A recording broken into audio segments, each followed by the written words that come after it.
আসসালামু আলাইকুম রহমতুল্লাহি ওবরাকাতুহু। লাইলাতুল কদর রাত আমাদের কাছে এসেছে।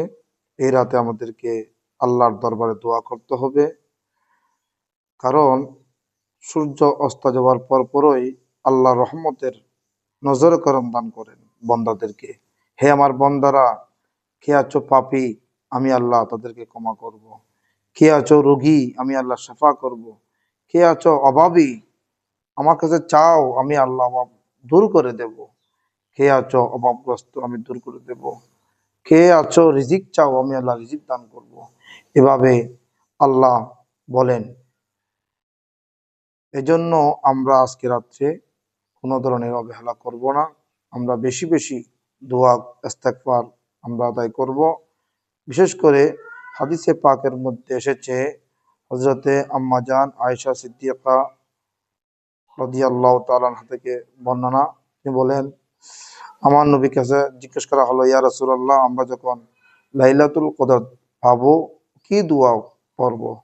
তখন আল্লাহ রসুল আরবি হুজুর করিম রউফুর রহিম সাল্লাল্লাহু আলাইহি সাল্লাম ইরশাদ করেন, ক্বালা কুলি আল্লাহুম্মা ইন্নাকা আফুউন তুহিব্বুল আফওয়া ফাআফু আন্নী। তোমরা এই দোয়া পাঠ করবে, আল্লাহুম্মা ইন্নাকা আফুউন তুহিব্বুল আফওয়া ফাআফু আন্নী।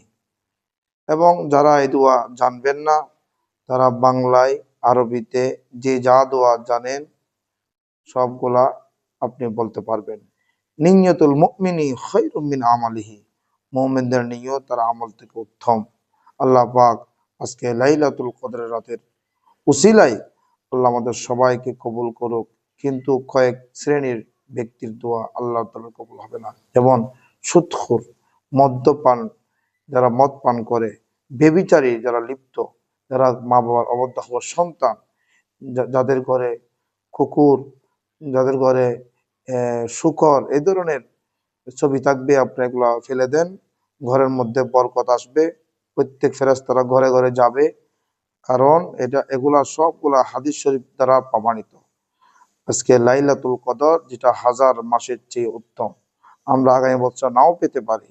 এই জন্য এই লাইলাতুল কদর রাত আমাদের উম্মতের জন্য, আমার নবীর উসিলায় এটা একটা বড় নিয়ামত, উপহার।